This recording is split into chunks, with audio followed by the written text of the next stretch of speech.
Hello दोस्तों, कैसे हैं आप लोग। एक बार वापस से आपका स्वागत है मेरे चैनल में। आज मैं आपके लिए लेके आया हूँ हमारे केमिस्ट्री का एक बहुत ही अच्छा टॉपिक का नाम है हमारे पीड़कनाशी, अंग्रेजी में जिसे कहते हैं पेस्टिसाइड्स। तो इसके बारे में आज जानकारी लेंगे। पेस्टिसाइड में हम 3 चीज़ों की जानकारी लेंगे, कीटनाशी, कवकनाशी और शाकनाशी के बारे में।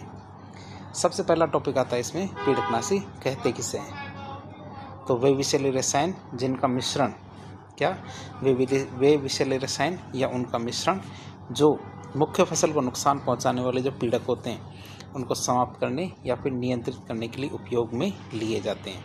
तो वे विषैले रसायन या उनका मिश्रण जो मुख्य फसल को नुकसान पहुंचाने वाले पीड़कों को समाप्त करने या नियंत्रित करने के लिए उपयोग में लिए जाते हैं, उन्हें हम क्या कहते हैं, पीड़कनाशी कहते हैं।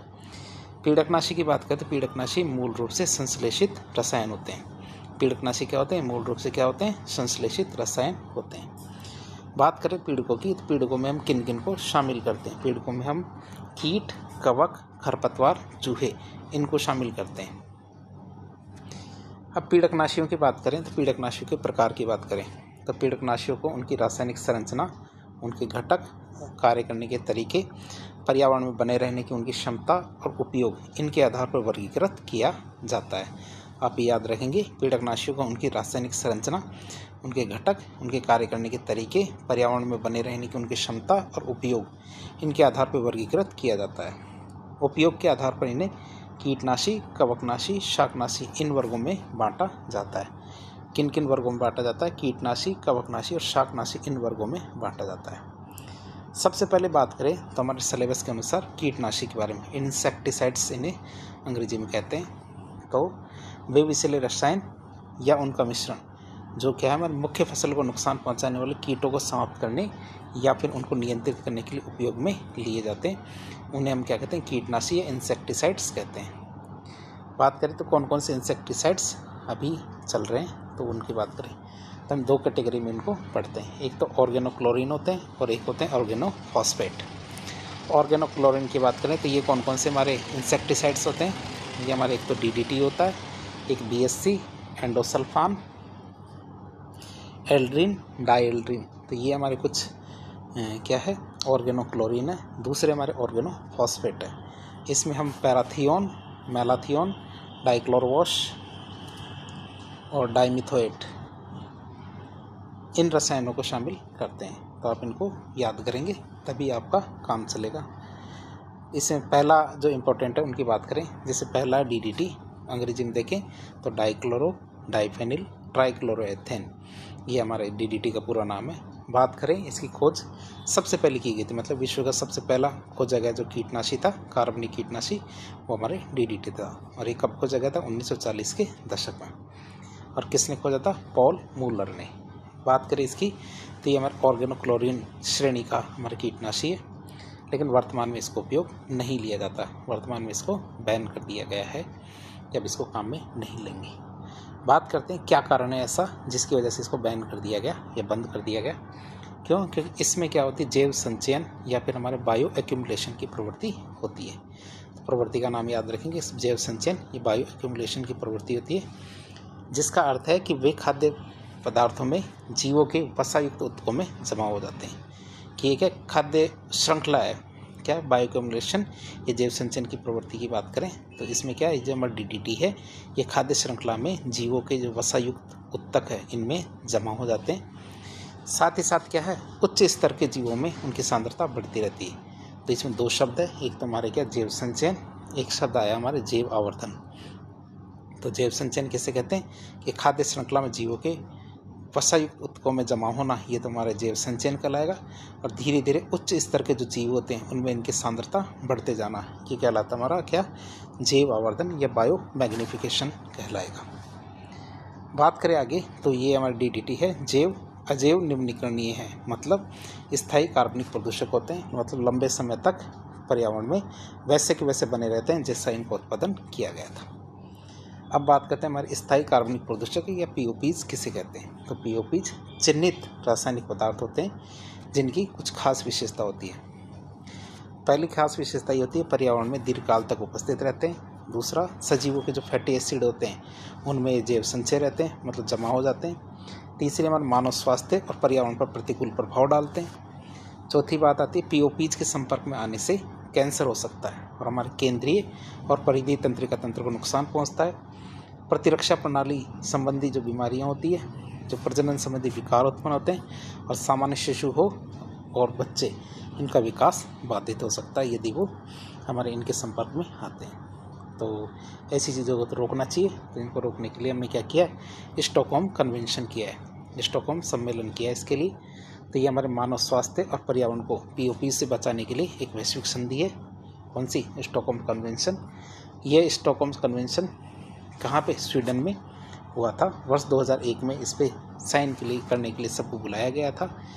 तो स्टॉकहोम का समझौता की बात करें तो स्वीडन में 2001 में सभी को हस्ताक्षर करने के लिए बुलाया गया था, आमंत्रित किया गया था और 2004 में इसको लागू कर दिया गया जब सबने इस पर साइन कर दिया। तो इसमें वे पदार्थ जो हमारे पीओपीज है, मतलब स्थायी रूप से पर्यावरण में स्थापित हो जाते हैं, उन पदार्थों को बैन करने के लिए कन्वेंशन किया गया था। दूसरा आता हमारा कौन सा? बेंजीन हेक्साक्लोराइड, BHC, जिसे बेंजीन हेक्साक्लोराइड कहते हैं। तो ऑर्गेनोक्लोरीन कीटनाशी वर्ग का ये कीटनाशी है। ये भी हमारे अजैव निम्नीकरणीय है और वर्तमान में इसको भी बैन कर दिया गया है, इसको भी प्रयोग में नहीं लेते हैं, ये आप याद रखेंगे।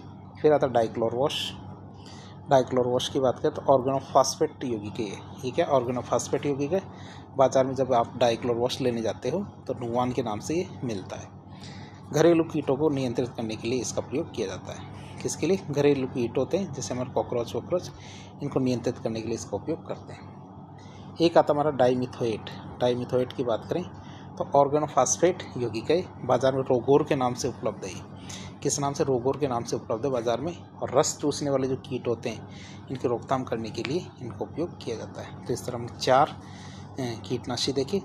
अब बात करें जो हमारे इंसेक्टिसाइड्स होते हैं, कीटनाशक, तो इनकी विशेषता की बात करें तो ये क्या होते हैं? ये रसायन फसलों को कीटों से बचाते हैं। इनकी विशेषता देख रहे हैं, ये रसायन क्या करते हैं? फसलों को कीटों से बचाते हैं। ये कीटों के तंत्रिका तंत्र, श्वसन या पाचन तंत्र को प्रभावित करके उन्हें नष्ट करते हैं। इनका उपयोग पत्तियों पर छिड़काव या फिर मिट्टी में मिलाकर किया जाता है। या तो पत्तियों पर छिड़काव करेंगे या फिर मिट्टी में मिलाकर इनका उपयोग करेंगे। कुछ कीटनाशी प्रणालीगत मतलब सिस्टमेटिक होते हैं जो पौधों में समा जाते हैं। अधिक उपयोग से क्या कीटों में प्रतिरोधक क्षमता या रेजिस्टेंस आ सकती है, जैसे हमारे क्लोरो पायरिफॉक्स, मेलाथियोन और डाइमिथोएट, ये कुछ हमारे उदाहरण हैं इसके। तो हमने कीटनाशी देखा। अब देखेंगे हम कवकनाशी। कवकनाशी की बात करें जिसे फंगिसाइड्स कहते हैं। तो वे विषैले रसायन या उनका मिश्रण जो मुख्य फसल को नुकसान पहुंचाने वाले कवक, फफूंद या फफूंद बीजाणु, इनको समाप्त करके या फिर नियंत्रित करने के लिए किया जाता है। तो इन्हें हम क्या कहेंगे? कवकनाशी या फंगिसाइड्स कहते हैं। अब बात करें फंगस या फिर कवकों के द्वारा कौन कौन से रोग होते हैं फसलों में, उनकी बात करें। होते तो बहुत सारे, लेकिन हम कुछ 2-4 का नाम तो याद रखें। जैसे राइस ब्लाइस्ट चावल में, व्हीट स्मट या लूज स्मट, ये गेहूं में अष्टिलघु टेट्रिसी कवक के कारण होता है। किसमें? व्हीट स्मट और लूज स्मट की बात करें तो गेहूं में अष्टिलघु टेट्रिसी कवक के कारण होता है। ब्लैक रस्ट रोग ये हमारे अनाज में होता है। अर्ली ब्लाइट ये आलू में कवक है, अल्टरनेरिया सोलोनी, इसकी वजह से होता है। लेट ब्लाइट ये आलू में हमारे कवक फाइटोप्थोरा के कारण होता है। तो आप 2-4 का नाम तो याद रखेंगे। राइस ब्लाइस्ट चावल में, व्हीट स्मट या लूज स्मट गेहूं में अष्टिलघु टेट्रिसी के कारण होता है। ब्लैक रस्ट रोग अनाज में, अर्ली ब्लाइट आलू में कवक अल्टरनेरिया सोलोनी के कारण, और लेट ब्लाइट आलू में कवक फाइटोप्थोरा के कारण होता है। अब प्रमुख कवकनाशियों के बारे में देखें तो हमारे जैसे थायरम, जिनेब, कैप्टोन, कैप्टोफॉल, डाइक्लोरॉन, ये हमारा डाइक्लोरोफेन, हेक्साक्लोरोबेंजीन, हमारा sulphur powder, copper sulphate, Bordeaux मिश्रण, तो ये हमारे कुछ कवकनाशी है। तो इनके बारे में आपको पता होना चाहिए। अब बात करें कवकनाशियों की विशेषताओं के बारे में। कवकनाशी की विशेषता की बात करें तो ये रसायन क्या होते हैं? कवक मतलब फंगी को फैलने से रोकने के लिए नियंत्रित, मतलब फैलने से होने वाले रोगों को नियंत्रित करते हैं। ये फफूंद या कवक की कोशिका भित्ति या फिर एंजाइम प्रणाली को बाधित करते हैं। ये निवारक मतलब प्रिवेंटिव भी हो सकते हैं और क्यूरेटिव मतलब उपचारात्मक भी हो सकते हैं, मतलब होने से भी रोक सकते हैं और होने के बाद भी सही कर सकते हैं। कुछ प्रणालीगत कवकनाशी पौधे में प्रवेश करके पूरे पौधे को सुरक्षित कर लेते हैं। अत्यधिक नमी वाले क्षेत्रों में इनका प्रयोग बहुत ज़्यादा ज़रूरी है। बात करें जैसे मैंकोजेब, बाविस्टिन, कार्बेंडाजिम, तो इस तरह के कुछ कवकनाशी होते हैं। तीसरे प्रकार का हमारा पीड़कनाशी कौन सा है? शाकनाशी, जिसे हर्बिसाइड्स कहते हैं। तो वे विषैले रसायन या उनका मिश्रण जो मुख्य फसल को नुकसान पहुंचाने वाली अवांछित खरपतवारों को समाप्त करने या फिर नियंत्रित करने के लिए उपयोग करते हैं, उन्हें हम क्या कहते हैं? शाकनाशी या हर्बिसाइड्स कहते हैं। विशेष शाकनाशक से केवल कुछ चुने हुए खरपतवार नष्ट होते हैं, जबकि शेष फसल को इससे नुकसान नहीं होता है। वही विशेष शाकनाशक से क्या होता है? वही उसमें कुछ चुने हुए खरपतवारों को नष्ट किया जाता है, सारी फसल तो वैसी कैसी बची रहती है। तो आपने देखा होगा जैसे फसल होती है, फसल में साथ साथ कुछ ऐसे पादप भी उग जाते हैं जो जिन मुख्य फसल को जो या तो नुकसान पहुंचाते हैं या फिर उसको बढ़ने से रोकते हैं। बात करें तो कौन कौन से हमारे शाकनाशी है, जैसे हमारे एक 2,4-D मतलब 2,4-डाइक्लोरोफिनॉक्सी एसिटिक एसिड या 2,4-डाइक्लोरोफिनॉक्सी एसिटिक एसिड, तो विश्व का पहला कार्बनिक शाकनाशी है। गेहूँ और अन्य फसलों में चौड़ी पत्ती वाले खरपतवारों को नष्ट करने में ये उपयोगी है। भारत में 1946 से काम में आ रहा है। तो गेहूँ और अन्य फसलों में क्या चौड़ी पत्ती वाले जो खरपतवार उनको नष्ट करने में उपयोगी है, और भारत में 1946 से काम आ रहा है। फिर आता 2,4,5-D मतलब 2,4,5-ट्राइक्लोरोफिनॉक्सी एसिटिक एसिड।